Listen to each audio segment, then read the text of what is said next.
আসলে যার প্রতিষ্ঠা লগ্ন থেকে আমাদের এটা ধারাবাহিকতা বজায় রেখেছেন। আমাদের একজন বিভাগে আমি সঠিক কথা কিছু বলার জন্য জানাবো।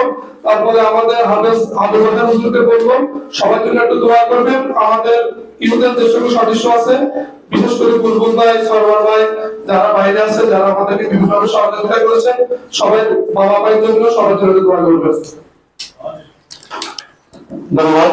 আলোকিত সমাজ গঠনের পথ নিয়ে দাগনমে ইউথ সোসাইটি স্বপ্ন সম্ভাবনা সাফল্যকে ধারণ করে 2013 সালে প্রতিষ্ঠিত হয়ে উদ্যোগী সমাজের বিভিন্ন কার্যক্রম করে আসছে।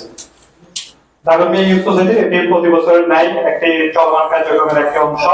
আমি শুধু সংক্ষেপে একটা কথাই বলবো, সেটা হচ্ছে আমরা আসলে আজকে যারা অতিথি ছিল তাদের অনেকগুলো দাওয়াত, অনেকগুলো আমন্ত্রণ, সেই আমন্ত্রণ ভালো ভালো রেস্টুরেন্টের আমন্ত্রণ বাদ দিয়ে আমরা এখানে এসেছি শুধুমাত্র একটি তৃপ্তি পাওয়ার জন্য। আমরা পরিবারে ইফতার করে যে তৃপ্তিটা পাই, এই যারা কোরআনের সংস্পর্শে রয়েছে তাদের সাথে ইফতারে আমরা আরো বেশি তৃপ্তি পাই। সেজন্য আসলে আমরা দূর দূরান্ত থেকে ছুটে আসি। আর দাগনমে ইউথ সোসাইটি এটি কোনো দান, অনুদান, দয়া বা এরকম কিছুই নয়।